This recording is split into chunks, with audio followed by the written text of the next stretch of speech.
जगन्नाथ। मो नाम हरिशंकर मिश्र। मु एम विजुनाल उच्च विद्यालय बेलीर नवम श्रेणी छात्र अटे। मोर थीम हूँ आत्मनिर्भर भारत। मोर आइडिया हूँ जल। मोर टीम्र नाम सुवर्णरेखा। प्रथम आम देखा जे समस्यार विवरण। गाँव लोक मान धारणा जे गाँव में व्यवहार कर जल सहर अपेक्षा शुद्ध एवं प्राकृतिक। से आम कि परीक्षा निरीक्षा नक आम नलकूपर जल को व्यवहार करुचे।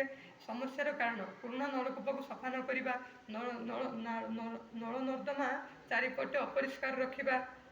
यापर देखा समस्यार प्रभाव छोट छोट पिला पाखे काछकुंडियार प्रभाव, वृद्ध लोक मान पाखे हाड़फुटीर लक्षण और समस्यार देखा स्थान विद्यालय, गृह, घर इत्यादि। क्यों माने समस्यार सम्मुखीन होती ग्रामर छात्र छात्री माने, ग्रामवासी माने, वृद्ध लोक माने, पिला माने। यही समस्यार समाधान ग्रामर किसी शिक्षित लोक मानक नहीं एक कमिटी गठन करने और ग्रामर नलकूपर जल मान परीक्षा कर